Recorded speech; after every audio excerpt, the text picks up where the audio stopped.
Well. There's you one of the few people I can go well to, and Well, they know how to respond back rather than oh going, yeah, I'm not sure. it's gas. It only crossed my mind there. I'm not the slightest bit nervous of all the things. Talking to Tom, no problem at all. Just, it's like I'm back home. Do you still get nervous? I suppose Oh, yes. geez, yeah, big time, yeah. I was nervous a lot lately because the gaps between doing gigs, like if you do a few gigs in a few days, you're grand. Yeah. But if there's a week of a gap, I get fucking mad nervous. And yeah, I was in the lounge over the weekend and I was very nervous on the Friday night. But and then Saturday night you're sucking diesel then, like. Oh, bulletproof, throwing in mad stuff, but when you're sticking to the greatest hits, if any, when you're on the first. Oh, by the way, I'm wearing my Art Finnan jersey. My Tip jersey was in the wash. Anytime I've been on this show, I've worn Tip jersey. So I'm wearing my Art Finnan one because I have another Tip jersey I don't fit into anymore. So, but yeah, it's the Galway colours. Yeah, I was looking going. Yeah. Anytime I wear it in Dublin, you always hear someone in the distance going, "Go on, Galway," and I'm going, "No, it's actually a village in Tipper." He's gone. You need to get that printed across the back. Before you shout, it's actually a village in South Tipperary. Yeah. Just it's not Galway on the back of it or something. Yes. Like that, yeah. So yeah. Wait, I often wonder, like, our Tip, because people go on about Cork and Dublin people when they're away or abroad or whatever, but I think Tip people are as fucking bad. Like, we are. I went to Australia and Sharon couldn't get over. I brought 2 Tip jerseys with me, and we went to Fremantle one day. And no exaggeration, I'd say 12 people shouted in the distance, "Come on, Tip!" Yeah, because the minute you see something abroad, and her brother, I think, is very funny that he comes home. He was telling me that he comes home from Australia, but he's still in that frame of mind. And then he hears someone say something about Ireland or Dublin. He'd go, "Go on, I'm actually in Dublin." Yeah. Oh man, you're some bollocks if you do that, like, aren't you? Yeah. But that's the way they are over there. The Irish over in Australia, they're mad. I remember one time his jet ski broke down, and this is terrible now. It broke down. We were carrying it over over the sand dunes, and we were near this kind of a bar, and he was like, "Don't talk to each other in an Irish accent because they'll be thinking, oh, fucking stupid paddies are after their jet skis." So we all started talking to each other in a posh English accent. And bad posh English accents too, by the sounds. I know, yeah. It was really bad. Who are these South Africans fucking walking over with it? I remember he said about doing Cockney, and I was like, I can't do Cockney. So we started doing, okay, see, it was really posh. So we're like, all right, you just a little to the left there, mate. All right, mate. This kind of thing. So anyway, that was it. But yeah, we didn't want them to know, because they're worried about the Irish rep over there, Is that a thing? Because I know that there was there's always, like, I remember hearing from friends that went over there and they got a shock. There were the two girls, and they got a shock to the system. They would have been quiet people, like, when they landed over to Sydney, like. And yeah. Saturday night was all out fucking carnage of county jerseys and fighting and drinking, and sure lads making money that they never made before, like, and they were going that's it, and fucking wild, like. And they have a reputation. Like, we got off the plane and he drove us to a drive-through off license. Here. I couldn't believe this, like, and it wasn't the case that you got a 6-pack; you were getting boxes. And like, he says to me, like, you're here for a few weeks, get a few boxes. This is what we're here for. And it was a drive-through, and they load up all the boxes of beer into the back of your car for you. What? You pay on the way out. Yeah. I mean, talk about, like, fucking taking drinks seriously. Like, no wonder the Irish all love it over there. That's I remember talking with people, and they drink, by all accounts, they drink far more frequently. Maybe not as much in a one sitting, but they drink far more frequently. And same in America too. It wouldn't be weird to have a drink every night. Like a couple of beers. Yeah, they probably would have a couple of beers. The only thing I didn't like about Australia is you kind of live for the weekend. There's no going out midweek. They come home in the evening to have their dinner, maybe a beer or whatever, and they're in bed early, and they're up early in the morning to go to work or whatever. So a half day Friday, and then you go to the pub. It's usually an Irish pub, and everyone meets up there and has the crack. Saturday is the day for the beach, and and then Saturday evening they take turns in having barbecues, and Sunday then they're rode off. And then they go back to work on Monday. That's their week. Well, that was my impression anyway, So there's probably areas of Ireland where that's probably the norm as well. I don't know, yeah, but I don't know. I just thought living for the weekend was not for me. I just kind of, life's too short. You have to go out midweek and do that as well, and do a gig in some shitty comedy club and stand on the stairs for an hour chatting to people. That's really live. Yeah, like, really. Yeah, but sure, America was the same way. It was like, bang out as much as you could in the way, like put in a 60-hour week and then get slaughtered Friday night, Saturday night. And as you said, to stay in the bed all day Sunday then, like. Yeah. So come here, you were just before you were on, you were saying that there's a load of Paul Marshes you Googled that came up on your. Yeah. And like, why would I Google Paul Marsh when I know him so well? But again, it's your phone, because the phone told me 4 times today that we had a Zoom meeting this evening. Yeah, so did mine. Yeah. So there was one unsavory. I didn't have to go past one page on Google. There's, because you're there and there's a gang of other lads and there's right owl looking fellas as well. But there was one fella. I want to open the page on this because I want to read. Now, it says one guy's really successful in America, and I remember before Googling something to see that my name come up on. Do you know what I was looking for? When you're doing a poster and you want someone said something about you. Oh, he's a great joke smith or some shit like that. Yes. And I was wondering, is there anything out there about me? So when I was Googling, there was one particular guy in America who's like loaded, owns buildings, and like skyscrapers in the whole shebang, and his name is Paul Marsh. And I was like, geez, I remember thinking I'll have to go a while now to catch up with him. But did you ever where's the Marsh name? Because you wouldn't meet many Marshes. Like, it's French origins, I think. My father told me that in the 70s we had a phone in the shop, and we were the only Marshes in the whole phone book in Ireland. And what happened was everyone used to be, do you mind if I use your phone? The fucking phone bills were sky high because no one had a phone back then. Yeah, of course. Yeah. So he ended up getting rid of it.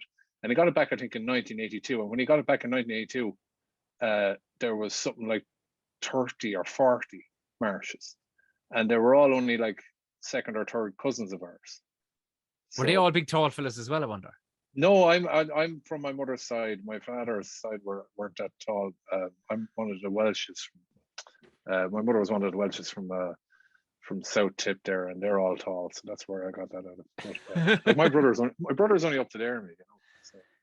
But for the audio listeners, that was Paul's shoulder, which is still about 6'1". Like, my brother's a fart. He's only up to my shoulder. Like.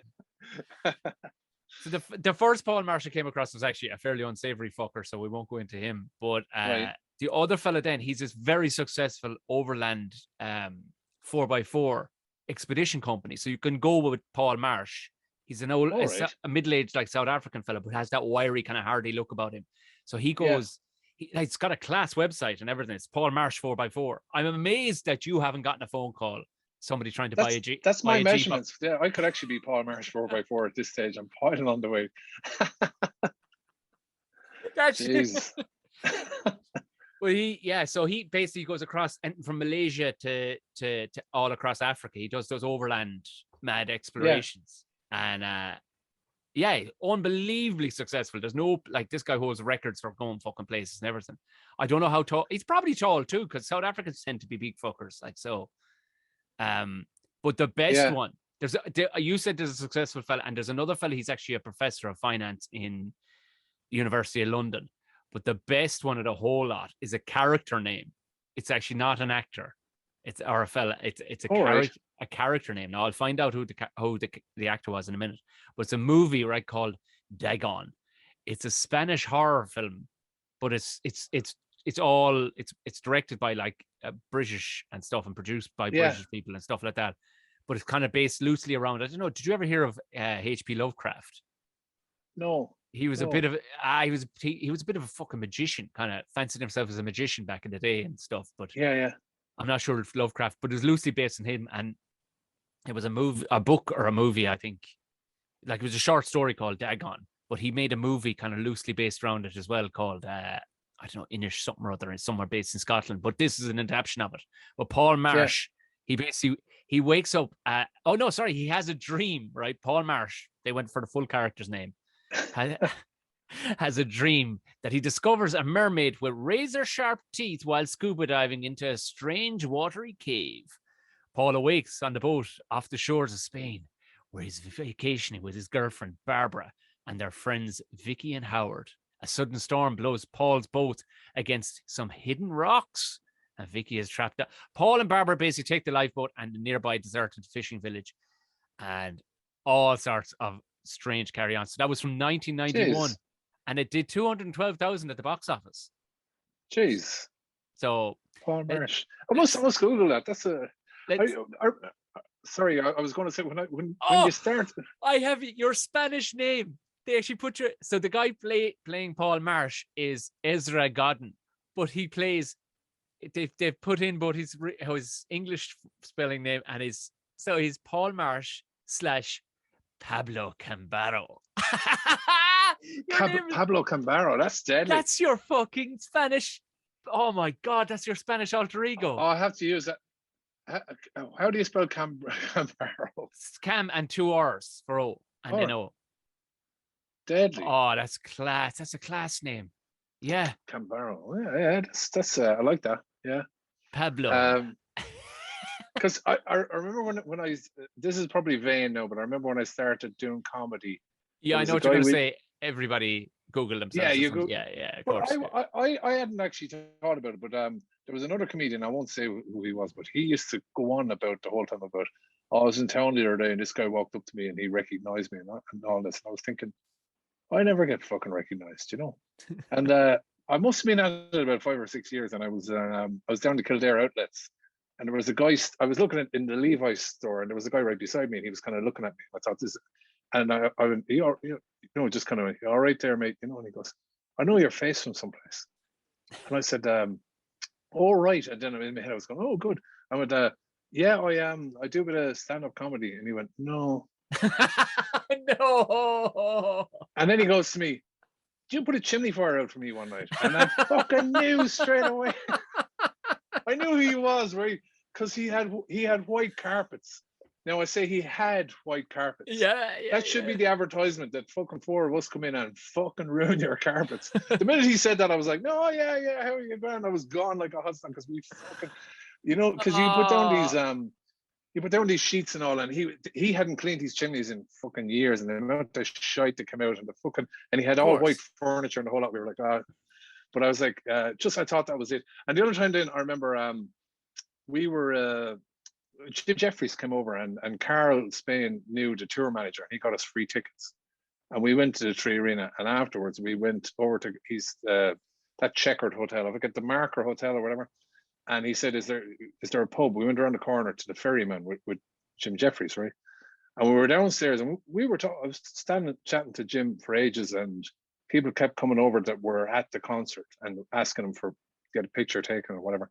And then Jim, the seats came available in the corner, and they sat down. Now we're down in the downstairs. He sat in the corner, and I was wearing a black t-shirt and a black jeans, right? And I'm talking to Damo Clark, and we're sat, and people kept coming up to me going, here, do you think Jem would mind if I got a picture taken? No. And I was like, Jem is sound. Don't be worried. I know what you're good. And then Damo, right, who's Australian, right? If anybody, Damo goes to me, you know, I still can't do it. You know, people think he's security. And I was like, no, they don't. And the minute I said, no, they don't, this girl comes up to me and goes, here, you're Jim Jeffries security, aren't you? I was like, no, I'm not. But anyway, so that leads up to the second time that I thought I got recognized. So I was in the Ivy Gardens was on, and I was in a big shop there in Harcourt Street. Is it Harcourt Street? No, Camden Street, in a big Spar or whatever. And I'm in the queue, and this guy turns around, he smiles at me, and he nods, you know. And I was like, I'm thinking to myself, do I know this guy? And he goes, how are you? Are you over at the comedy festival? Are you there this week? You know? And I goes, yeah, I'm over there this week. Oh, totally brilliant. Yeah. Is Jim with you? I'm not Jim Jeffries security, for fuck's sake. That'll tell you how powerful he is, that you couldn't get recognized, but his security got recognized. Do you know what I mean? Like, for about 12 years, but there is a section of Dublin, or a few people who think that I'm Jim Jeffries security. Anyway. Wow. So I've gotten that one. A similar one myself back in the day was, oh, you do a bit of stand up, and then you've hung your balls out there, and they go, no, Yeah. I think I played rugby with you. Did I? No, were we in college? Where did? And then they'll pick some abstract thing like, I used to get that all the time when I lived and worked in Tala. So I would go out in Tala when I started in the fire brigade, and I would be regularly. I used to go to a nightclub called Coco's. Regularly, girls would come up to me and go, "Hey, I know your face from someplace, and I would always say, "Oh no, if I met you, I definitely remember a lovely girl like you or whatever." And she'd walk off, and one of my friends would go, "Did you have her in the back of the ambulance?" I'm like, "Yeah." I won't tell you what for.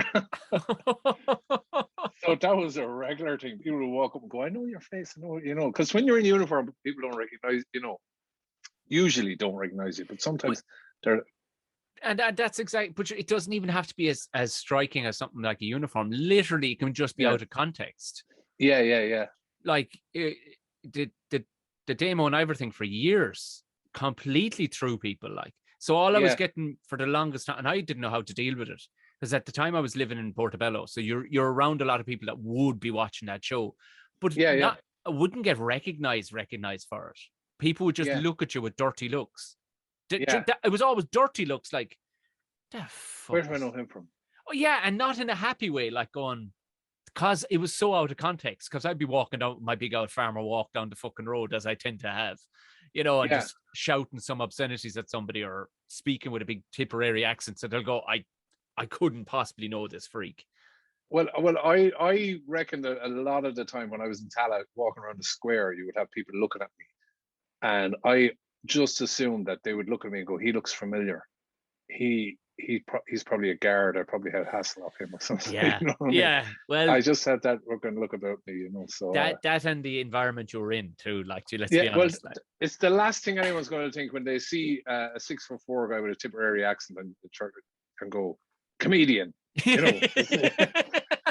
Definitely, that's what it is. Like Templemore written all over you. Yeah, absolutely. Yeah. So that's it.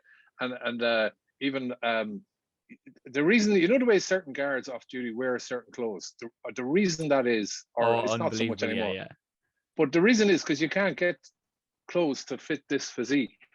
You know what I mean? You have to, like, the football jerseys are so Superdry and all, they make the, treble and 4XLs and all.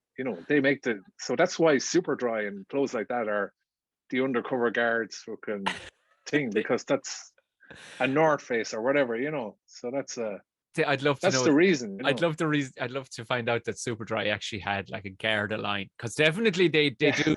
Like, lads get go drifting, love a good old Superdry t-shirt. The lads that do the backwards hand salute out through the windscreen. Those lads, and guards love an old Superdry. But I'd love to find out that they've actually got a Garda specific commission. Like, just. I got to tell you, I probably shouldn't be telling you this, but at the start of COVID, I love when you start sentences like this. I shouldn't be telling you this, I know. But at the start of COVID, Helly Hansen gave us 50% off for all frontline workers. Really? And the fire brigade are fucking renowned. If it's free, it's for me. You know this thing, right? Yeah. So I personally got about 5 jackets off them, one for Sharon, her family, neighbors, the best of gear. Gear. And I remember going in one time, the Laughter Lounge were doing something there Christmas 2 years ago or something, and I came in early one morning, they were filming something, and I pulled into the car park in Tara Street, and it must have about 20 fellas passed me, every single one of them wearing Helly Hansen. So now it's actually up on the Helly Hansen site, but it's not available anymore. And I'm paraphrasing here, but especially to firefighters. You fucking hungry bastards. Because we fucking cleaned them out. Someone in management, I would say, got sacked for that idea. But like, what we should do? It would be good publicity. We'll give the firefighters 50% off, and then we fucking. Yeah. But anyway, a full 50, like, a full 50. Yeah, 50%. Yeah, no, it was brilliant. Oh, jeez, I've coached there. I have enough coach there to see me through retirement. Shit! You should have hit me up on that one. Yeah. Oh, my neighbours and all. I mentioned it down the pub, and my neighbours and all were asking me. So I shouldn't be saying that. Sure, it's done now. They can't fucking take him back. Yeah, I suppose. Yeah. I still have an account with him. I think I I think it's back to 25% or something like that. So. Are you getting upgraded uniforms now, like the guards? Do you know the guards are wearing this fucking I was talking with two guards the other night outside a comedy club. Actually, they were down at Cork, and they were nice. They were chatting away, and I think one of them, she said she was a singer. I think in another I suppose realm she sang, but she was saying she loves the comedy club, you know. And I was like, oh yeah, cool, yeah. I said, when do you switch over into the new clubber? Because you know I had to ask, like, because they were like the starstruck. Yeah, I said, yeah, it's soon enough now. We'll all have it. I said, are you happy with it? They were like, it's comfortable. That was it. Like, it does look like something off Star Trek, doesn't it? It does. Like they could have gone way cooler. Like it's like, come on, or just way more discreet. We get an issue, we call it, right? So you get a form to fill out, and you have a certain amount of points. So you might need shirts or t-shirts or whatever. Because I'm 25 years in, so I have 25 years of t-shirts. I have t-shirts that are fucking, you know, older than some people that you know. I think you even gave me a couple of t-shirts. I think I'm forever giving them away. I'm forever giving them away because I have 25 years. But we didn't get any in the last 3 years because of COVID. So we've 3 years of issue coming to us. So normally, like, you might get, like, there's, you know, you get a few t-shirts and then there's hats and the whole lot. I think I have 10 hats coming to me. There's going to be loads of stuff coming to me in September, you know. Great, right? I'll get as Tom rubs his hands together. Great. Time to call in for some tea.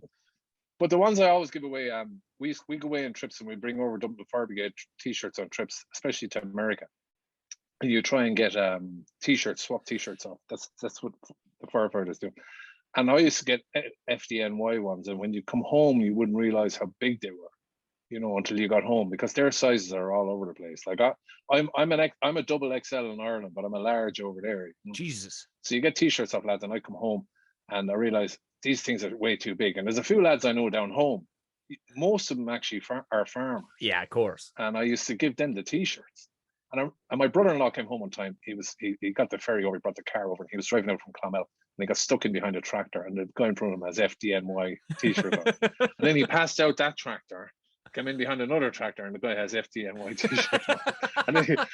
And he turned to my sister and went, "Is your brother kitting out the whole fucking village? Like, what, you know?" There's not like a good fire brigade t-shirt, you know. Sure, that was like I was only telling somebody recently. They were asking about the gigs that I did down in Clogheen, and the room would fit 100 people if you looked at it, if it was in Dublin, but max you get 75 into it in Clogheen, like just max, because you look and you're going, they're all twice the width of Paul Marsh, like but these just big, strong, physically big, strong men. Like you don't realize that you're like, oh, there's time and a half of there's time and a half the actual volume of men in here with the same, like these fellas do not fit in with like urban environments. Like they just don't. They're all on a plane now. That would be they were all on a plane now. Look, I'm grand if I'm beside an average sized person on a plane, but if there's 2 or 3 of me, like we used to go over to play FDNY in New York, and we would scatter our seats around the place because there was no point in putting us all into one section, because we'd all be, you know, and the plane would be dipping in the front corner. Yeah. I was only saying to someone recently, you get used to being this size, you know. Like, it's only when someone points it out to you, you take a photograph, you know, you kind of really, oh yeah, I am actually a bit bigger than normal. So I hope you get fucking used to it, Paul, at some stage. Oh no, but I mean, I forget. So I probably phrased that wrong. I forget that I'm big until, you know, someone takes a photograph or someone goes, "Oh yeah, man's I'm big. I forgot that." By Irish standards too, like, you know what I mean. If you're in Holland, you just blend in, you know, because everybody's over 6'5" in Holland. Like, my nephew was over in China, and he's about 6'3" as well, and so where he is he's in a province, and when he said like a province of a city, he said there's still 8 million people there. Like, oh sure, yeah. But there's no, like, he's in a college there, working in a college, and there's probably only about 10, 12 people, you know, that are Caucasian, let's say. Yeah. And he when he went over there first, like, and it's the norm. He's got used to it. people just have their mouths wide open as he's walking down the street looking at him. And Godzilla. and they just stop and they start taking photographs of him. And it's just the norm. He said it's just we always think it's hilarious that he's over there teaching English, and we're just picturing all these Chinese that are going to come over to Ireland on holidays and get off the plane and go, well, lads. Because you see those videos on TikTok of lads teaching kids out in Africa and stuff, and they're teaching them like up the rat, and you're like, oh Jesus Christ. Well, my nephew now is South Tipperary, and then he moved and went to college in Cork, and moved in with two guys from West Cork, and he took on their accent. Oh Jesus Christ! And the combination is just, it's like the Mentos into a bottle of Coke of accents. It's just, and you just, he comes out, and I can't understand half of what he's saying. That's for anybody. For anybody wondering outside of Ireland right now, that's if you took Alabama and mixed it with Texas, that's basically what you ended. Yeah. South Texas, that's basically what you end up with, like. It's two of the strongest accents in Ireland combined, and he spent 3 years down there with the two lads, and just the most communication I've had. Actually, that reminds me of something I was only telling someone about him recently. He's one of my oldest nephews, Owen, and they were talking about cats up a tree in the fire brigade. Oh yeah. So you actually do, like, we've got for 3 years. I remember when I joined the job, and there was this guy we worked with. He was like the senior man in Tara Street, so he would act up as a sub officer, and he shouldn't have been really, because his personal skills wasn't the best. You know? And I got a 999 call at 1 o'clock in the morning one time, and an elderly woman saying, "Look, I'm sorry to be bothering you, but I have a little kitten, and the local dogs have to chase him up the tree in front of my house here at 1 o'clock today, and he's up there 12 hours now. I can't get him down," and the whole lot. You know, you get these back on, and like I'd seen it in television though, you know, cats in the tree. So I put her on pause, and I said to your man flash of a woman here is a cat up a tree with 12 hours, and she's just kind of worried. And he was reading a newspaper in the control room, and he looked over at me and goes, "Ask her is the tree on fire, and if it isn't, tell her to fuck off."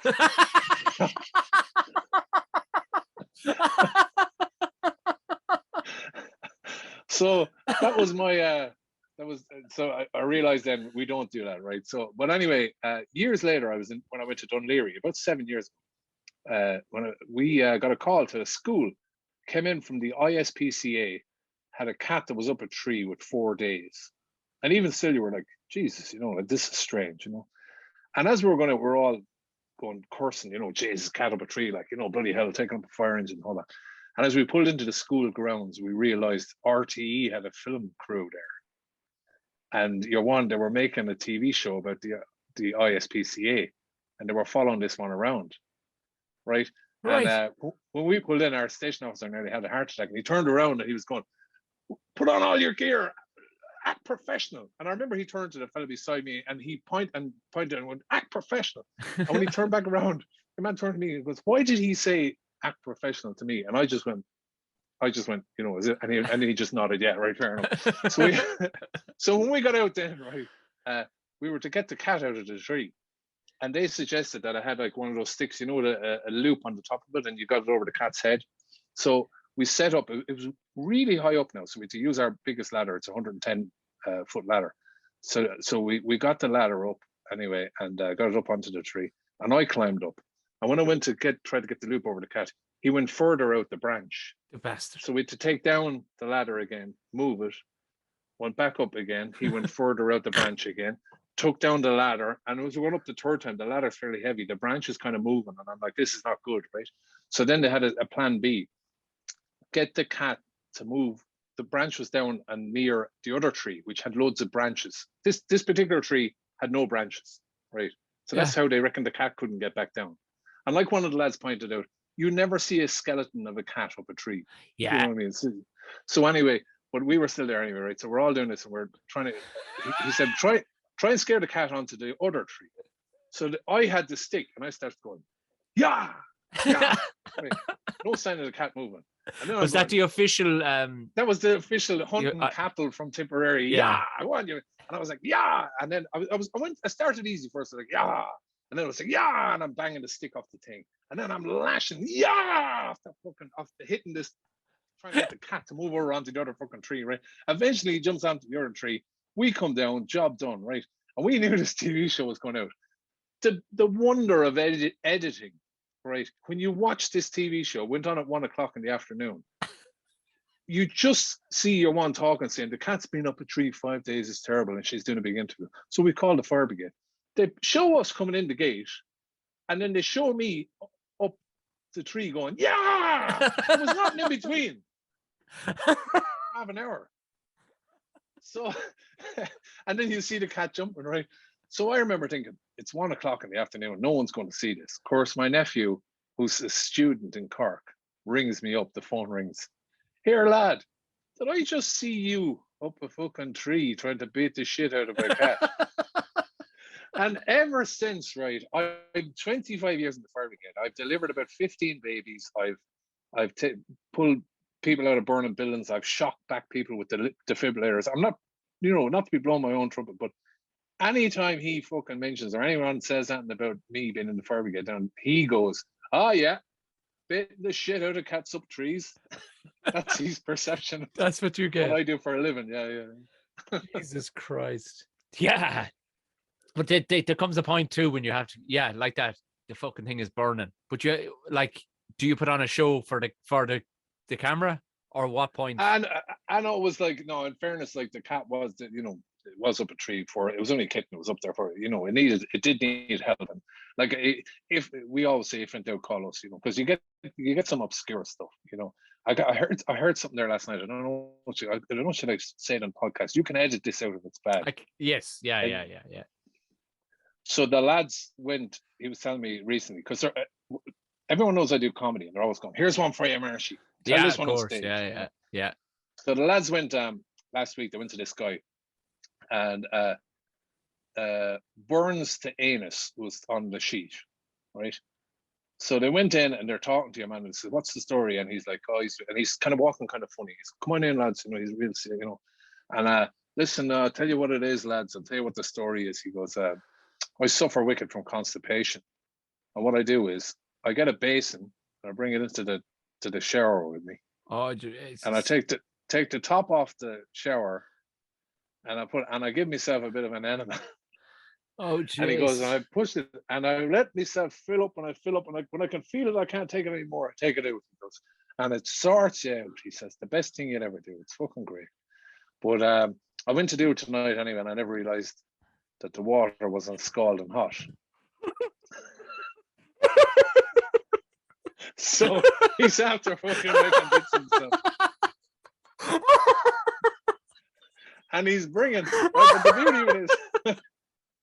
beauty of it is they're going along in the ambulance, and he says to my mate, he goes, "Are you long on this job yourself?" And he says, "I am.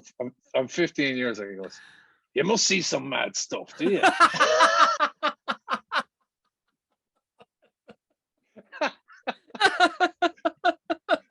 And my mate's thinking, "Yeah, you're in the fucking top 5, you fucking lunatic." Oh, Jesus Christ. No, I'll let you decide. That's a great story. I'll let you decide if that stays in or not. That's a fucking great story. No, you can't keep that, because actually that leads me on to something else, right? Because I was saying I must plug my show. I'm doing a one-man show later on in the year. Yeah. But I did a one-man show in Edinburgh called Joke Detector, and the plan was it was tell fire brigade stories. But there's a lot of fire brigade stories you can't tell, because I was telling them over in Edinburgh, and I remember telling about a story about some fella breaking his leg, and the guy in the front row turned to his girlfriend and went, "That happened to me. I was out of work for 6 weeks." You're like, just fire brigade are different. People have empathy, and the minute you mention an injury, it ruins the fucking story. We had a guy. I had this great story. There was a guy. He crashed into a gate in Phoenix Park, and the gate came in on top of him, came in the windscreen, and the top corner of the gate impaled the top of his shoulder. Now, it didn't do any damage, just a bit of muscle damage, but it went into him. So we had to cut away the car to get at him, to cut the piece of the gate and all that. And during the process, someone pointed out that he was driving a Mitsubishi Lancer. Oh, that's amazing. So I had this story about, imagine there'd be the same as driving into fucking Specsavers with a Ford Focus, and there's a list. Yeah, of them, yeah. A But the Mitsubishi Colt minute I mentioned about hitting him a getting horse. impaled, you saw the whole crowd just go, and you were like, fuck, like, so I had to drop. I remember going over with an hour show, and I think I had to drop about 15 minutes, something like that, because of these stories. There'd be a legitimacy to you telling it. There would be an in, but if I'm telling it, I would sound like the silly man telling it. But there's a legitimate, because you look like a firefighter. You know what I mean? Like, yeah, and I'm telling them first person as well. I suppose that's the thing.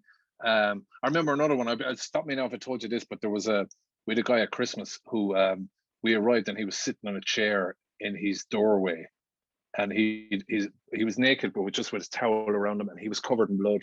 He was a shaved head fella. He's probably in his 50s, and he was covered in blood all over. And I was like, what the fuck? My first thought was he's had to get the shit bit out of him or something, right? Yeah. And we said, this is going to be a good story. What it was it was a normal 3-bedroom terraced house or whatever, right? And they used to put the Christmas tree in the front room, in the sitting room. Okay. And it would he's like, it would take up a quarter of the room.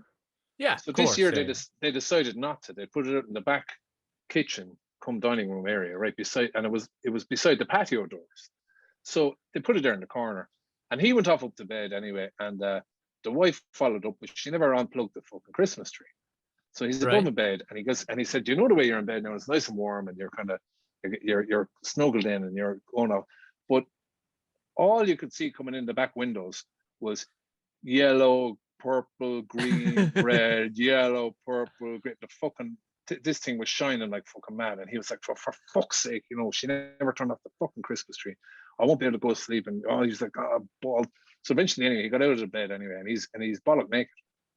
So he goes downstairs, and he gets down on all fours to reach in underneath the Christmas tree to plug it out.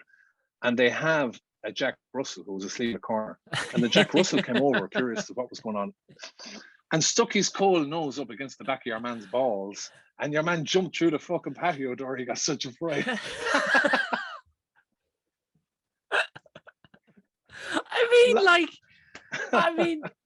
But the only thing about that is that's a good story, even from your personal point of view, down the pub forever to tell that. Where did I get this scar? Wait, I fucking tell you. But like, he was covered in scars. Yeah. Hence again, I come across these fucking stories. Hence again, there has to be sleeping in the full nude. Just the jocks have to go on, because you never know a scenario like that. Next thing you know, you're surrounded by a dozen fucking firemen, and your cock is out, like, and you're covered in blood. At least have some semblance of fucking humanity, like. From my experience of being a paramedic, it holds stuff in. It does, of course. Yeah. Yeah, you're picking somebody up, and your junk is falling out all over the. There's that famous Billy Connolly one about changing your underwear, and he's like, as if like my mother's going to get me in hospital, and I got knocked down by a bus, and he's saying, "Oh, he's grand. He's going to make a full recovery." But I mind me saying his underwear was an absolute disgrace. Of course, it fucking was. I stepped out in front of a bus. But I wouldn't be. Sleeping in the nude, I'm not there yet, but I find it with elderly people, it is a thing. Is it? Yeah, big time. The older you get, the more you just don't care. Again, if you're joining us, Paul is also a paramedic as well as a fireman. Yeah. He doesn't just wander around and quiz elderly people. I'm not doing surveys, door-to-door surveys. So, I mean, I know I've asked you before, and it looked like it was always going to be the civil service or the forces of some sort, like, but like you started off by saying you got nervous a week out, a week of not doing gigs, and then you're doing gigs.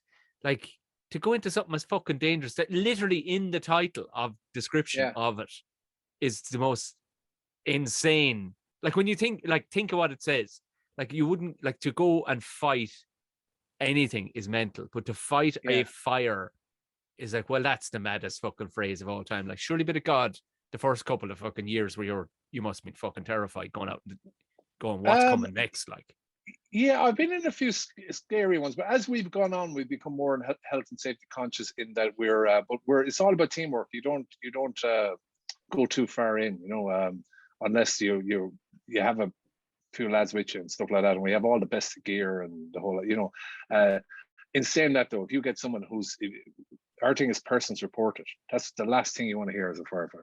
If you like, at least if you go and a place is on fire and you think, right, we're not going to save this, you know. Like sometimes you go, we got an attic on fire one time, and I wasn't long in the job. I think it was about 2 years in, and the station officer just said, "We're going to fight it from the outside." That was the first time I've seen, and because he just decided inside was just.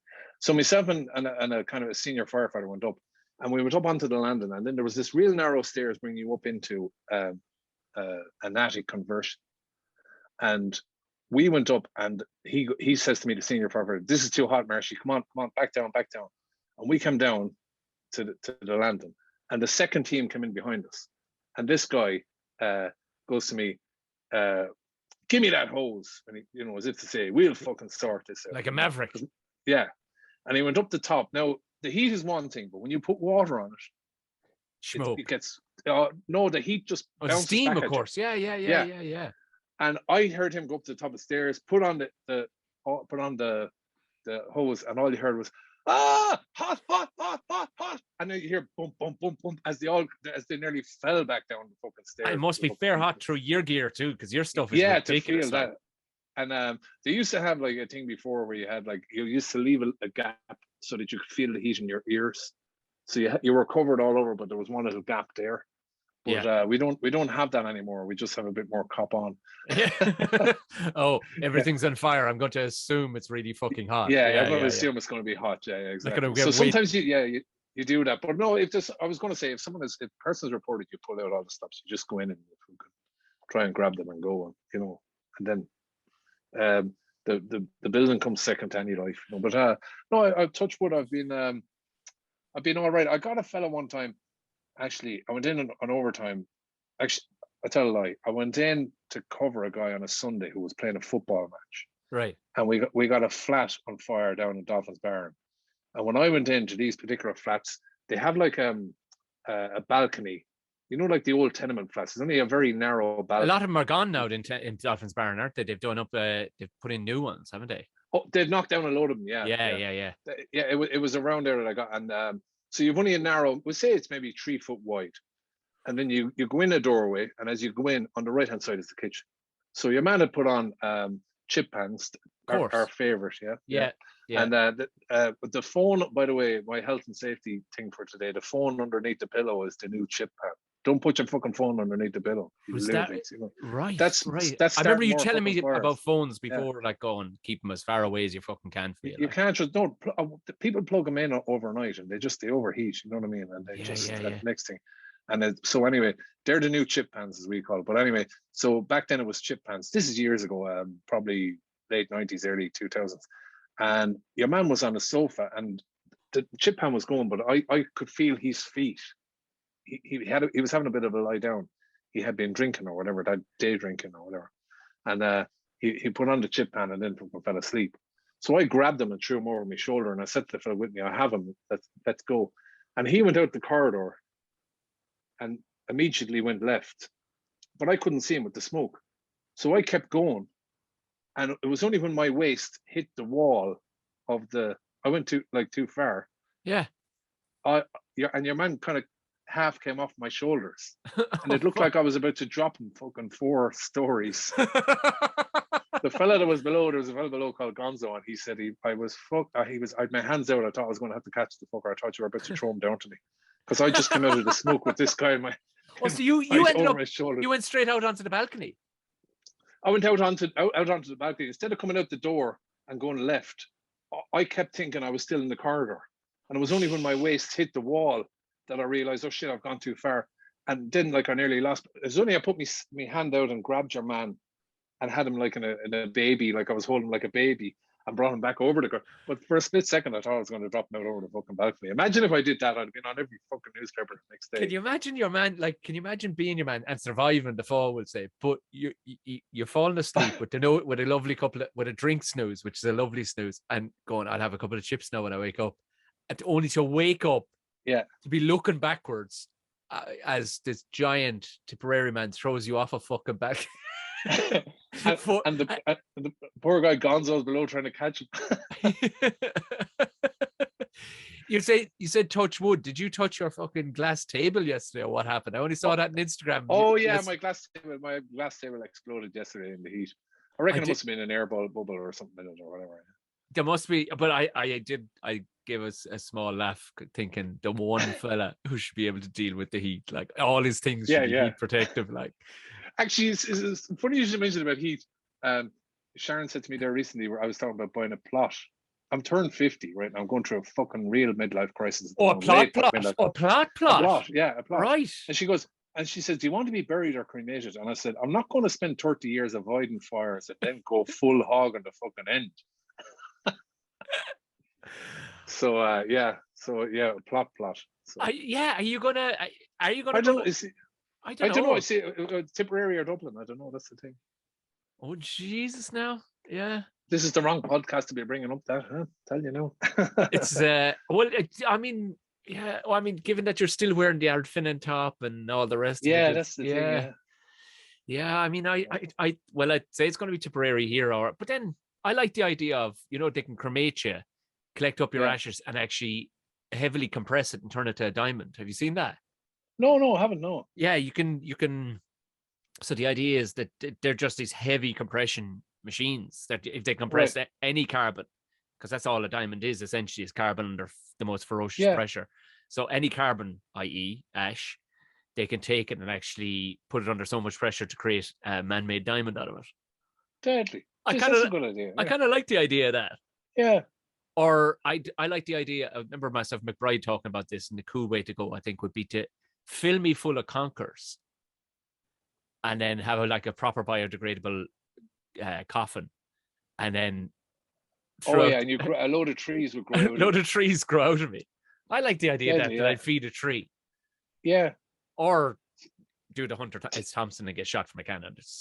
The cremated thing, or even the diamond, is that I just think if someone has to take care of you, they have to have you on their mantelpiece. And I think within 3 years, 3 generations, they'd be like, Paul, who? He was your grandfather. Oh, what's this thing? Diamond. Fuck that. Yeah, see how much you get for that on eBay. You know what I mean? I don't think, I'd rather... But then the gravestone too. Who's going to fucking mind that? There's nothing sadder than when you go to a grave, whatever, and there's at least in years, somehow historian in years to come can stumble across it and fucking, This fella starred in a Spanish horror. Can you believe that? This fella was a successful businessman in America, and for some reason he got buried in Racool and fucking Dublin. He had a 4x4 company in South Africa that really, really.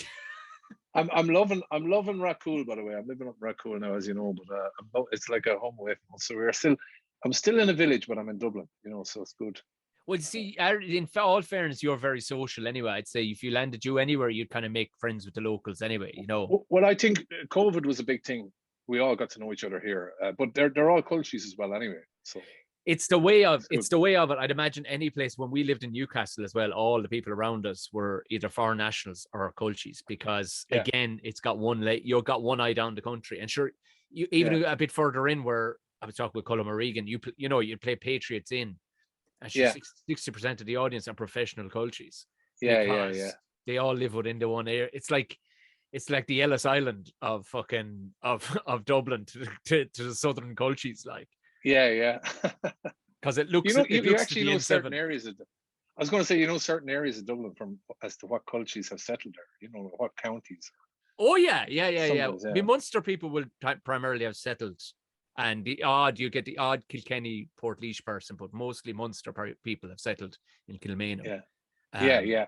Because I did it a couple of weeks ago, and you could tell by the vibe of him chatting to different people, like that there was. Oh yeah. All right. Yeah.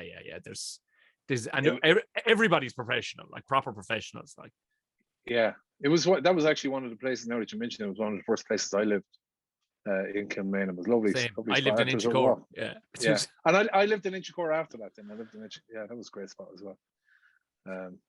I used to walk home from town on a regular basis.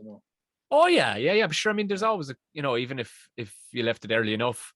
What I used to enjoy doing was going.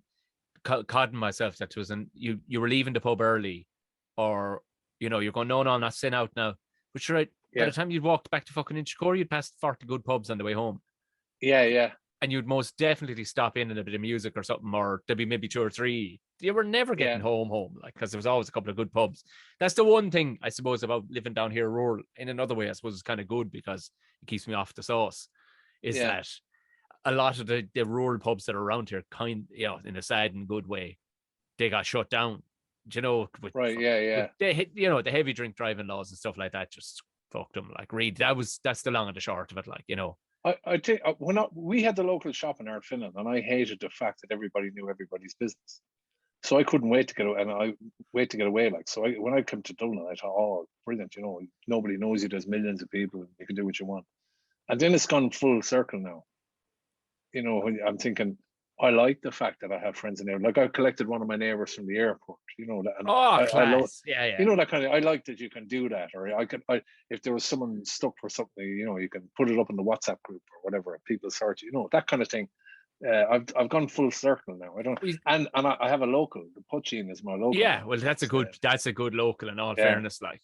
But because there was when we lived in Newcastle now, the local wasn't fucking hectic. The pub that was down there wasn't hectic. But isn't it funny, like, that you were, because you hear from so many country fellas like, I just need to get away, man. And in my own head, I'm going, just admit it deep down. It's going to come around. Or you love the idea of a small community. You love it. I'd actually, I was only saying to Sharon, I'd move again. I probably wouldn't mind. I have a thing about living beside the sea. If I could ever. Do you? Yeah, I would. When I retire from the fire brigade in 5 years' time, so I don't think there'll be much, you know. And I take example from fellas like yourself who've moved down the country, and it hasn't affected their comedy career. You know what I mean? You still come up for gigs. It doesn't at all. Like, it doesn't at all. Like, you know. And I mean, if I'm not going to be working for Dublin Fire Brigade, I may as well just, you know, head down and walking on the beach now in the morning would be my idea of heaven now. You know.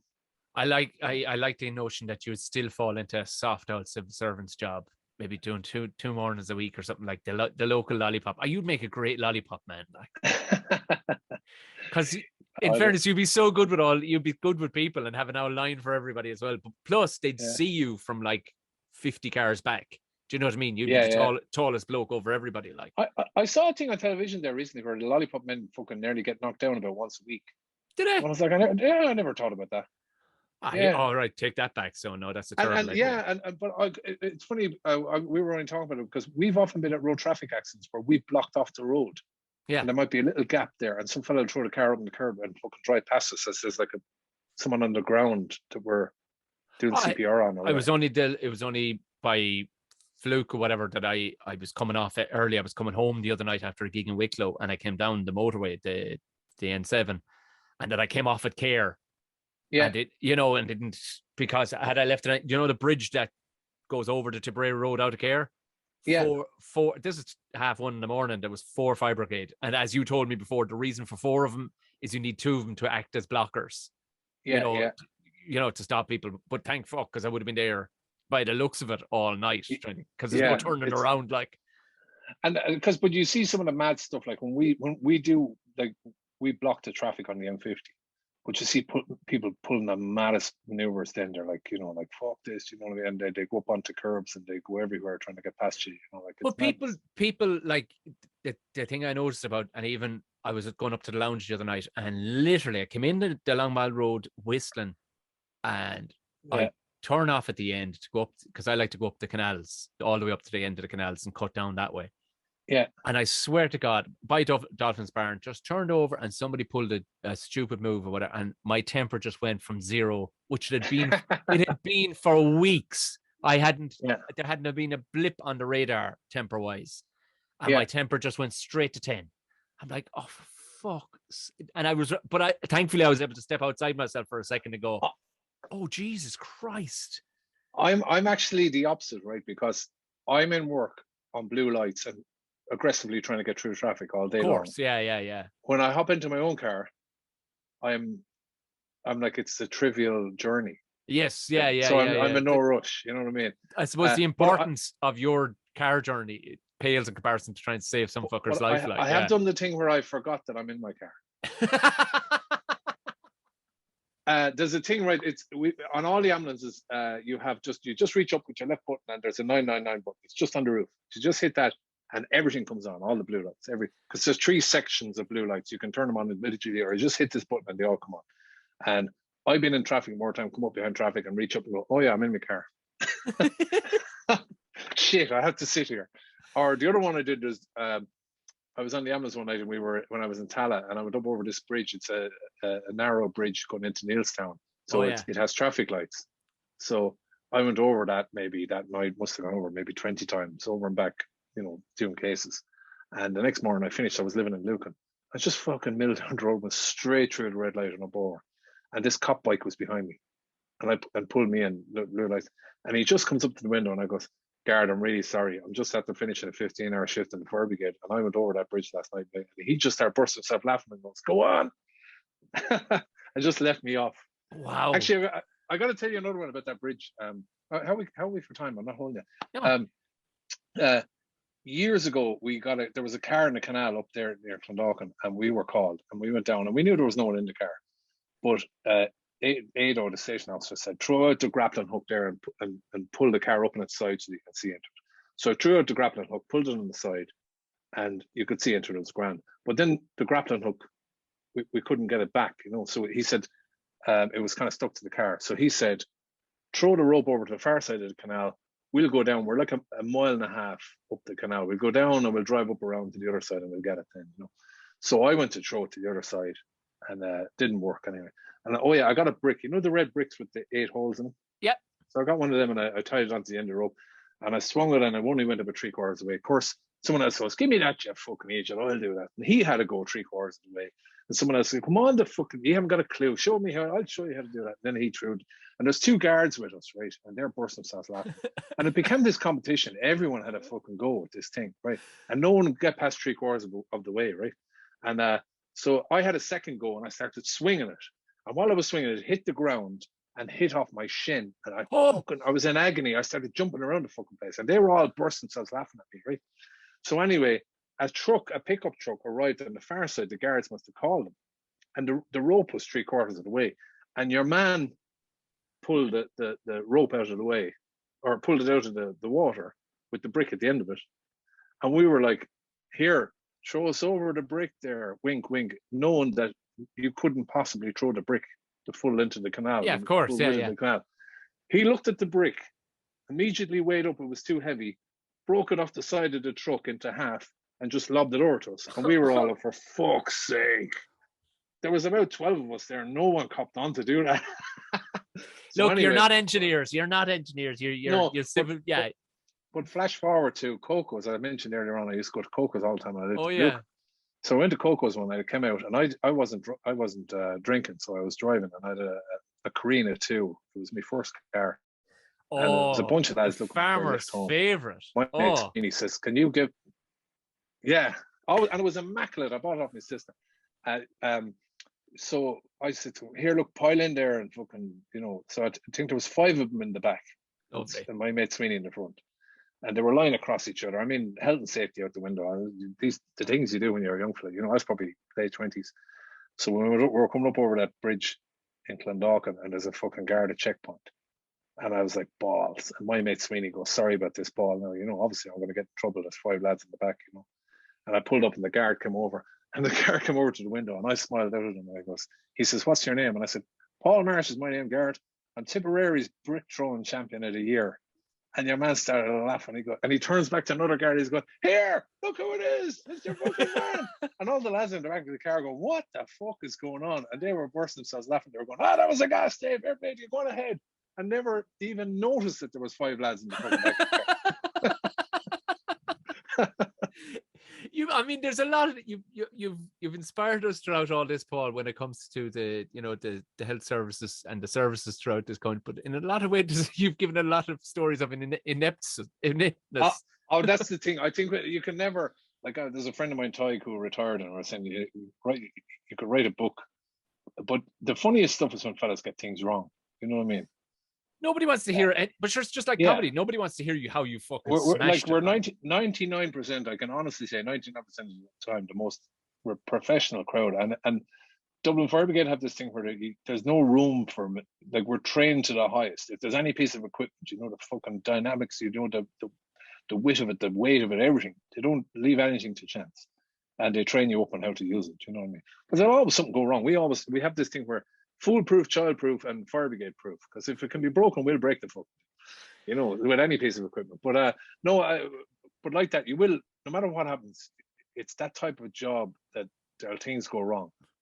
And I remember the lads were telling me there was we used to we're all paramedics. So Dublin Fire Brigade amalgamated with Dunleary. Yes. And there was a few guys that weren't paramedics. So if they'd send a fire engine if there wasn't an ambulance available, or they'd send it to help out if they needed bodies. And they got this guy who'd fallen off a wall. He'd fallen about 20 feet or something like that. But there was a guy working the station. No? Oh no! And this guy was John, who was close to retirement. There was no point in training him up to be a paramedic. So when they went to different things like this, they get him to do different jobs. Now, if you have a problem that you think your back might be broken or neck or whatever, you do C-spine, we call it, where you hold a person's head straight in line, and you put on a collar, and you put them on a spinal board or whatever. So whenever they used to go to an incident, to get your man John to hold the head, right? Yeah. So John had gone on holidays, hadn't been away much, but he'd gone on holidays to Krakow in Poland. Yeah. And he'd been going on about it to everyone and the whole lot.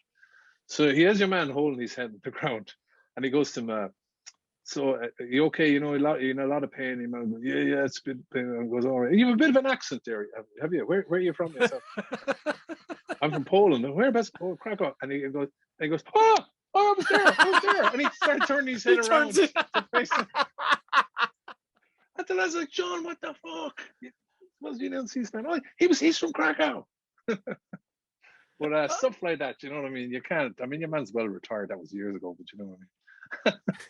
But and also in jobs like that, you do have to find levity, I suppose, in these, because it's heavy. That shit can be heavy. Yeah. Like a day on a gig, like a 12-hour shift, which he could be 15 a night time. But you could see a lot of stuff. Like I got 9 dead Stevens's night, 1999, on the one shift. What? Yeah, and 3 of them fell downstairs. You know. That was the worst night I've ever been. But that became, when I was in Tallaght now,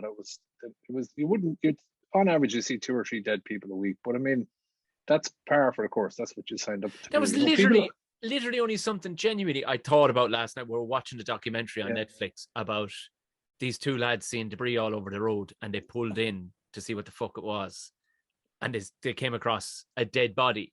And I remember, and I'd never thought about this before, but I was going, Jesus.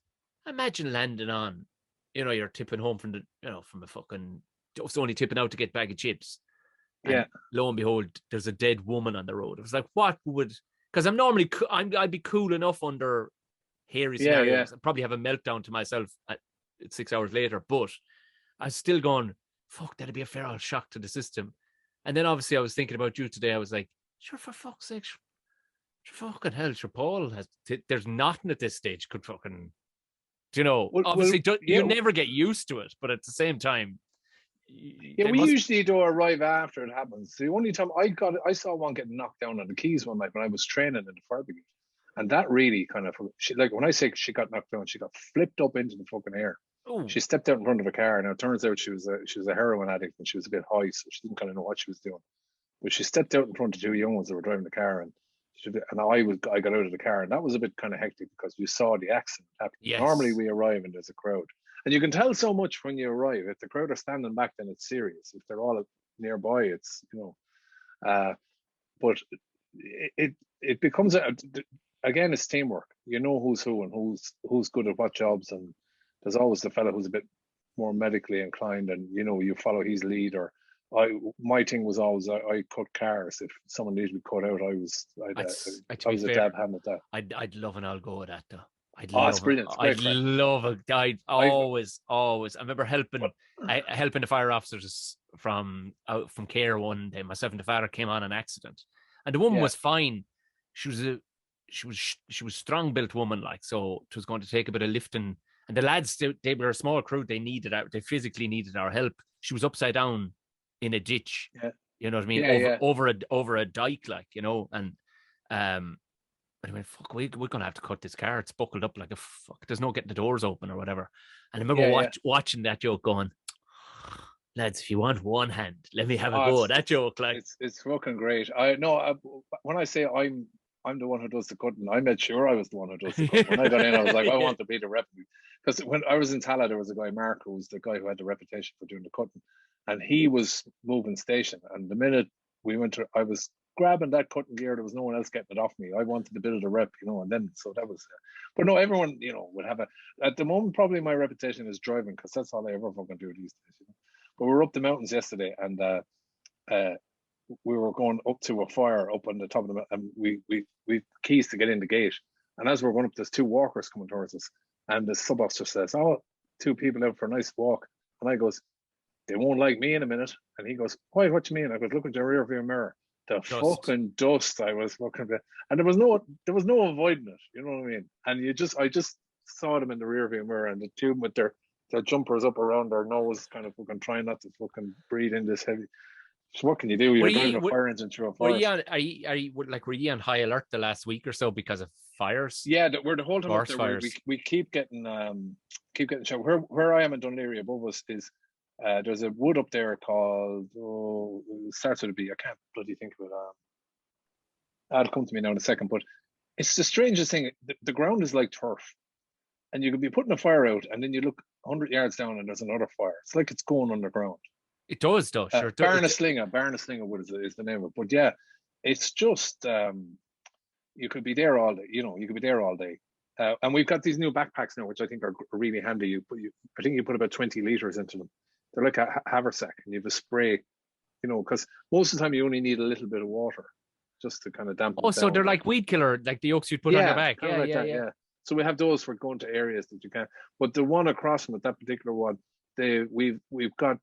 Because we've got keys for all the gates now, and they've put in Quid have put in locks that are. We used to have a fucking box of keys, but they've finally got around to making one universal key, so we can go in anywhere now, which saves a lot of hassle. So I remember reading as you talk about like forest fires and stuff. There was a guy. Do you remember FHM magazine? Oh, do I what? I used to on a Friday. You get it once a month on a Friday. There used to be some unbelievable, because there wasn't the internet really at the time. For reading. Certainly didn't have phones that had smartphones, and then it helped. They'd have a bit of sensational, good looking couple of women in it as well. But it was really.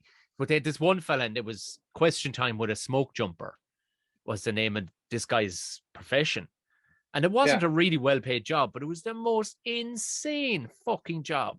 So these lads would fly over forest fires with two small chainsaws on them, a shovel, and a couple of more bits and pieces. Just fire breaks. That's what they were doing, yeah. Yeah, fire, but and get dropped into fires, into smoke. There's a great movie. It only came out there a few years ago. Josh Brolin is in it. It's a true story about a fire team. Really? They were doing that. Yeah, and not to be ruining it because it's a true story, but they didn't make it. But it was what they were doing. But it's brilliant, absolutely brilliant what they do. Like, so they just that's what we do a lot of the time. Just with water, we just have to stop the spread of it. Yeah, and what we use a lot lately now is drones. Perfect to find out his movement. We were on, Cormac Moore. He was on the radio, and he was So he was out for it was before he had his own show years ago. The Metro went on fire, and your man that was doing the show, he was a bit of I don't mind telling you now, he's a bit of a fucking tool, but he was on the radio, and someone was telling me that he was going on about, lads, I have to get reports out there now. There's drones flying around. That's bad fucking form. Fire brigade are trying to do their job. You're fucking flying drones around. Sheriff, you want to cop onto yourselves, cop on. And he was giving it loads. And then they went to break, and they came back and he goes, "Oh, it's just been pointed out to us that that's the fire brigade drone." But no, we have them for see where the spread of fire is going, or what direction it's going. They're really technology is great, But come here, you just mentioned FHM. I actually wrote a piece. Can you see that? Yeah. FHM yesterday, and what it was about was every year they used to have a sex survey, and I was only young for that. I was probably 14 or these things, and I believed the fucking things. And what the thing that stood out for me, excuse the pun, was that 5% of fellas could sort themselves out, if you know what I mean. Yeah. 5% could blow fillet themselves. Yeah. Sorry, Okay. I was trying to not say that. This is Buckshot. And I remember thinking, I'm after getting the fucking rough end of the stick here now. No, pardon the pun. Yeah, but 1 in 20, what are the fucking odds? But now I know, looking back, it was 5 fellas full of shit. Yeah. I mean, how would they do that survey? Because you wouldn't, if you could, you wouldn't leave the fucking house. You know, you'd be like, bump, bump, bump. How are you? I'm doing a survey. I can, yeah, have to go. You know what I mean? Like, there was. Do you remember like this is the height of the 90s, like, and I'll hum the tune and see, you'll definitely know. You should definitely know it. Do you remember Sunday nights? It would come on, a beat uncovered. A beat on. I would you believe I never got into it. Yeah, it was. I didn't fully, like, there was weeks I would miss or whatever, but it was. I'm thinking I was late. I was later in my teens. I was probably 17 or 18. Yeah, but I remember it was, you know, everyone was mad into it all right at the time. There was mad stuff on it. It was the dawn of the fly on the wall, you know, documentary, like, you know, and following holiday. Mad shit went on. Yeah. And it was like, and it opened your eyes to how fucking, in the words of an American friend of mine who the first time he moved to Ireland, he was looking for work in, you know, he'd come from a logistics background. He wanted to get into the logistics office work, but because he's a big fella, he started bouncing first. And this guy came straight from Florida to here. So he had the notion of British people in his head as being, hello, everybody's Downton Abbey or, you know, Mary Poppins drinking tea. Yeah. And that was what he had in his head, because that's the image they sell to the world. But he didn't. He had no idea of the actual people. Because until he started doing the door in Temple Bar, and you're getting a whole gang of girls from fucking Hull, you know, and one, oh no, Lucy's tit is falling out, you know, and there's like, he had no grasp that British people could be so trashy. And this is what Evita Uncovered was. It was just anything went, and the shit, they were like, but there was one club called, I don't know, I think it was Manumission was the name of it. Manumission, and they had a live sex show. But they had this guy, they were paying him a fortune, and he would basically go up and he had a massive rod in himself, and he would just sit on a chair and blow himself. It's in the in-betweeners, because the lads come up and they're right in front of the stage, and they're like, oh, what's this? Next thing you might say, and they're like, oh, right, okay. Is it? Because okay, I completely. But yeah, that's what I'm saying. Like, it's probably like 0.05%, but it's not 5%. That was the thing that got me. There's no statistic for it, Paul. There is nobody admitting it. There's nobody. They can only loosely base it, maybe going, the possibility would be who was born with scoliosis and could bend over like that, and who would be born with a giant cock. Let's weigh it up. Nobody would go to that effort. No. Nobody's paying funding for that fucking study to go. Well, I managed to get around them. I managed to get around that because a friend of mine pointed out to me that we could bypass it, because if he sucked my one and I sucked his, then we would be the same. So we did that. And come here, years later, it turns out years later he was actually gay. Stop. Yeah. No, honest to God, yeah. I didn't know now. He had moved to another school, and you know, he got a vice principal's job. But and I'm only joking. That was my bit. That was my bit. Yeah. That's a great. That's bit, what actually. I have. That's a great bit. That's a bit Jim Norton. That's going down Jim Norton's route there, where he ends up talking about some fucked up school stories. I remember those things in FH, and you just took them for a word. Oh yeah, you know, yeah. Like, that's it. And they like you. It was. I suppose it was the Cosmopolitan. It was to balance out the Cosmopolitan for men, I suppose, because it was. Yeah. It was a car, and I think they did like a women's one as well at one stage, like. And it was literally copy and paste and change out a few words. And the top 100, I remember Gillian Anderson was the top, and she was just, you know. Oh yeah, huge. Yeah. And she go on to play Margaret Thatcher like later on in life. Yeah, you know, But it's. I remember, never forget reading that story about your man, and your man could have been sensationalized it too. Most likely was, because he was an American, like. But he was playing down his job. Like, we're like, literally, it's the smoke that we're trying to not get killed by, because it's not really, we're not going to get hit by fire, really. Yeah. Well, smoke kills, in any fire, the smoke will get you way before, yeah. But he was saying, so we're just trying to dig breaks as best we can and drop trees. Yeah. But they were saying, well, if you're in there for 4 or 5 days, how much grub do you bring? He says, next to fuck, you've nothing. You have the ration packs, the Yeah, army yeah, ration packs. He says, but I'll tell you this. He says, you do have a gun or two. He says, because you're jumping into forests that have wild animals. And he says, he says, we came across one time a bear that had been yeah. pretty much cooked. He says, it was, he Yes. says, so bear steaks isn't bad. He says, so Yeah, yeah. you work with what you fucking have. Fucking hell. I can only Yeah, no. imagine something similar in the Dublin Mountains. Yeah, it is. But as a firefighter, you can swap with a firefighter from any place else in the world for a year. You take their house and they take yours for a year, right? And so we swap with guys from Canada and Australia and all that. But nobody swaps with anyone from America because you don't know what the fuck you can end up doing over there. And by house, you mean firehouse, not actually spot. No, your actual house. You swap your house for a year. Fuck yeah, off. you can go over, yeah. Because a friend of mine, one of my good friends do you in Canada, swap wives as well? Like, what's the crack? yeah. No, you have to swap. You have to swap a house and a car, and that's the deal, you know. And you can do this. This is a thing that's been going for years. And Wow. a guy from Canada came over, and everybody knows him as the Yank because someone called him a Yank one day, and he got annoyed. And then, of course, he was the Yank from then on, you know. Yeah, But yeah, he brought us back. I probably told you the story. He brought us back then. He used to go on about that his brother played hockey, and they had a cabin up by the lake and all. And when we went over then to visit, he brought us over. A holiday of a lifetime. I've never been on anything like it. Turns out his brother had played for the Maple Leafs. Jesus. And the cabin was a mansion up on the fucking Lake Muskoka, and his neighbors were Goldie Hawn and Arnold Schwarzenegger. And we did, for fuck's sake. we did we're going around in speedboats doing fucking pub crawls. It was fucking unbelievable. Jesus Christ. And I remember one time we were he wanted to bring us to this place that was out.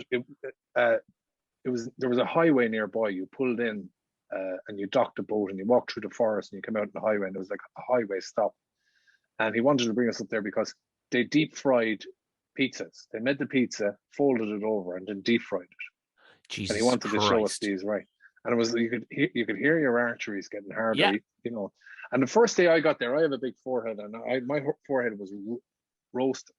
And Budweiser had a promotion on, and we were in this pub, and this one behind the bar goes, "Here, honey, put that hat on you, and don't take it off for the rest of your trip, or you're going, you know." So I had this Budweiser hat on me, you know, and we were having a great crack, and I had the hat on me. But anyway, I'm probably telling the story backwards, but we went into this place and it was real Hicksville. There's a bunch of lads at I was going to say they look like you. I take no offense. There was tons of them at the bar. And we went in, we're all sitting down. And I was like, am I being paranoid? They're fucking all staring at me. And so I went out to have a smoke. I smoked back then. I went out for a smoke. Sure enough, 4 or 5 of them come out and they're standing near us outside and they're looking at me. And one of them comes over there. I thought this is going to be, they're looking for a fight now. The man goes, "Hey, I really like your hat." I goes, "Oh, thanks very much. Do you want it?" And he goes, "Oh, no, I couldn't take it off you." He goes, Budweiser had a promotion and there was 200 teams in the hockey league and the hat that I had was the one that was impossible to get. What? Yeah. And I was like, I'm from Ireland. I'm never going to take the hat. No, I can't. Just, look, give me something for it. And he goes, "Would you like some cigarettes?" And he gave me 2,000 cigarettes for the fucking hat. What? Canadians, they're fucking lovely. Only fucking you would. I was just happy I wasn't getting beaten up, you know. But, only you. And then our last night, then we ended up in Niagara Falls, and I always remember I did my back in, and when we got to the hotel, I said to the concierge, real posh hotel, "Do you know is there where I get a chiropractor?" And so he sent me to a chiropractor. I got a taxi to the chiropractor. When I came out, I was brand new. And I hopped in this cab, away down this cab. I said, I want to go down to the village there. My friends are at some big waterfall. And you culty, yeah. I know, I was joking. Like, all right, okay. He goes, "Sir, that's Niagara Falls. That's one of the 7 wonders of the world." And I was like, "Oh, that'll be the one." So, yeah. And I thought, and then I felt guilty like that he didn't get it. And when he dropped me off, I paid him. And as he drove off, I could see him burst himself laughing. He was taking the fucking piss out of me. Oh, it was a double bluff, right? Yeah, double bluff. I just thought that was brilliant. I was like, fucking fair play to you, but I like the way you called it. Yeah, go on. Sorry, yeah. I was going to say Canadians. They're just the nicest. The one place I want to go back to.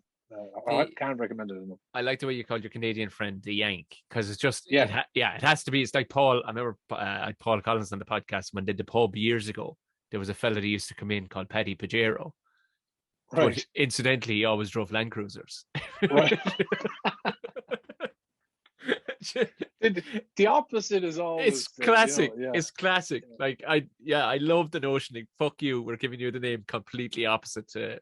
There's some brilliant nicknames in the job. I can't give you half of them because they'll, in case anyone is watching, they'll be like, they'll know. Can But I give you yourself. Can I give you the greatest nickname in the world that I've ever heard in my life? That I heard a couple of weeks ago. I was up in Belfast, and Kieran Bartlett, myself, were in the limelight. We're upstairs, and we're sitting there. We were just shooting great nicknames, back and forth. And Yeah. the simplicity of the best ones are from the simplest places. And he grew up in West Belfast, and this lad on his road, just normal, working class road, but this guy was known as Miss Ireland. A bloke in his late, middle aged bloke, like Miss Ireland. Yeah. And Kieran was asking, going, how did that name? Like, he always just assumed he must have done an ad or a fucking modeling shoot one time and got the piss ripped out of him for it. Well, it turned out when he dug a bit deeper and found out how he got the name Miss Ireland. Turns out your man did a charity parachute jump years previous. All right. And he didn't land on land. He landed out to sea. No way. Fucking hell. So incidentally, he missed Ireland.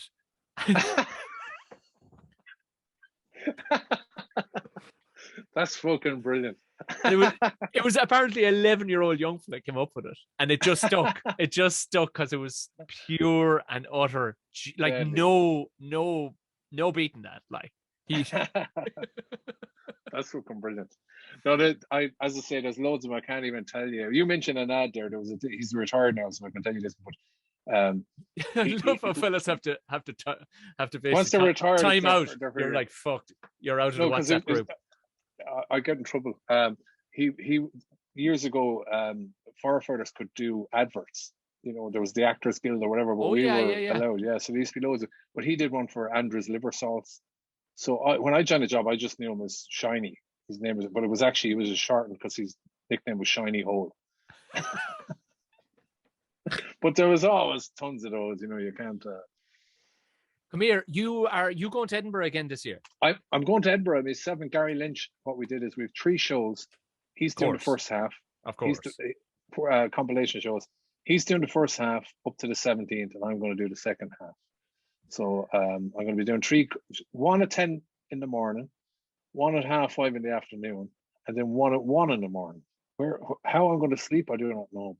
Well, yeah, I've done the 1 o'clock in the morning thing, and I'm looking forward. Where's the 1 o'clock in the morning one, out of interest?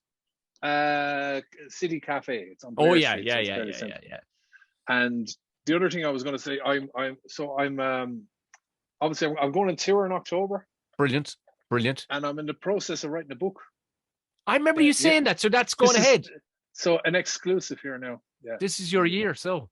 Yeah. So well, I don't know about that, but I just loads of people have said to me that because I keep putting up the one-liners and I just thought I fucking thousands of them at this stage. I should have put a book together. So I put the best ones in a book, and that I'm hoping should be on sale in October. So I'm going to self-publish. I'm not going to bother about it. I'm just going to get them and have them at gigs and stuff like that, or you can get it on Amazon. So that's the plan, when it's released, should we come back on? Yeah, that'd be great. Yeah, we'll pump it again. Like, yeah, sure. I mean, if you see that one over my shoulder, that's Paul Tylek's one. Oh, deadly. Yeah, it's the best worst book I've ever read. A bunch of people bought it here. He purposely wrote the worst crime novel he could conceive. It's so dreadfully brilliant. Like, he's one of my favorite. He's one of my favorite. Actually, you wouldn't know him as a one-liner comedian. He's fabulous one-liner. Oh, he's a great writer. He writes, like, if you read that book, you go, it's the work of a genius. I'm a fucking lunatic genius. Like, to follow through and finish the whole book out in the guise that he wrote it. He wrote it like only a maniacal madman would write a book like this. But it's a great book. So I'm all for people pushing the boundaries on what they can do. Like I'd love to be Yeah. in a position where I had a team. You know what I mean? You've got the one-liners team, so absolutely. Are you going to get somebody maybe on Yeah. board, small bit of artwork? Maybe why not? I have. There's a friend of mine in the fire brigade, and he's an artist. He's going to do, Jeff is his name, and he's going to be doing the illustrations. So You should yeah. definitely. So I think you should tie in with the Irish Fire Service or something. You know what I mean? Because they, well, give a proceed, and then why not let them pump the wheels of it? well, I'm going to get a picture of the two of us in our fire gear because it was it grew over lockdown. So while I was, supposedly I was out of comedy, this was how my comedy was going, So this is how I was keeping my comedy brain going. So that was the plan originally. That was just put up a joke every day. I'll keep my comedy brain going. And then, Yeah. And I have to be cryptic when I say this, but I was telling someone recently, my first gig back, one of the acts had, you probably know who I'm talking about, had cardiac arrest, but was okay, was grand, but couldn't make the gig, obviously. Do you know what I'm talking about? I heard the story, but it's gone out of my head again. Yeah. But, and when you lead someone, when you're talking, Carl was the MC and I was the replacement, and he goes, our next act is a paramedic, and he's going, and I'd say there was loads of people going, so the guy had the paramedic, and like, is the ambulance outside? That's a service. That's some service, isn't it? That you stay there, I'll go in and do your gig for you. You said everybody on the team has a fucking job, so you can't cut him out of his car. So you're like, I'll tell some jokes on your behalf. Yeah, I'm that guy. Yeah, no problem. Don't worry about the gig. I got that covered. So even if there was like a priest, you could go up and say the mass or somebody. Yeah, I get it. Yeah. That is a service if ever I fucking heard of it. And come here, have I got a second? I wanted to tell you something else. Yes. We got a guy who had a cardiac arrest. He was up for the match, an old guy in Temple Bar. And when we went in, I arrived in the ambulance, and when I got the defibrillator, and when I got over, there was a crowd around. When I got over, I realized there was no charge in the defibrillator. There was no power. Right. So I had to think fast, right? And I turned to the crowd and I said, "Quick, somebody get me a barman." And the barman came out from the local pub, and I said to him, "How much is a pint of Guinness in your pub?" And he said $8.50. And the guy on the ground went, $8.50. Sorry, I just said I'd throw that in at the end. You should maybe make him a cabin man. Fuck it, because if you're the only fella that would have to do, beautiful. No, beautiful. I knew you wouldn't let me. Been to Temple Bar lately? It's gone ridiculous. I've walked through it and as much, but I try. Like, when would you ever drink in fucking Temple Bar? Like, you know. That's the thing, and they'll do like they did in other cities. They'll just the whole crowd will just move to some other area. Yeah. And I guarantee you, there'll be a place like maybe up heading for the Liberties kind of a direction. I guarantee it, they'll be teeing themselves up, because you can see it's already being gentrified up there by Guinnesses. Top of Smithfield now is the place. I know from going around. That's hopping up around there now. So and just regular fucking $5.50 a pint. Why would you? You know what I mean? So. Yeah, and why would you? Is right. Yeah. What's the best place for people? Because your Instagram is brilliant, because you put up the daily jokes anyways, bro. So if anybody isn't following you, I've recently started putting up videos. I was putting up old ones. I just didn't take to TikTok. I still try it every now and then. I just don't. So the reels on Instagram, I've started putting up all videos. So I'm Paul Marsh comedian on everything. So not Paul Marsh 4x4, not Pablo Cambera. No. Not that successful businessman from America, not the actor, not the character from a horror movie, just Paul Marsh, the comedian. So it's a good job. It's a good job I did put comedian down the end of it, just for fear. Yeah. Because it's still, if we discovered nothing today, we discovered what your Spanish name is. Yeah. Pablo Camarero. I like it. I'll tell Sharon that now later on. And just come down with a button or two open on the shirt. Yeah. Paul, thanks a million again. Thanks a million for having me on. Cheers.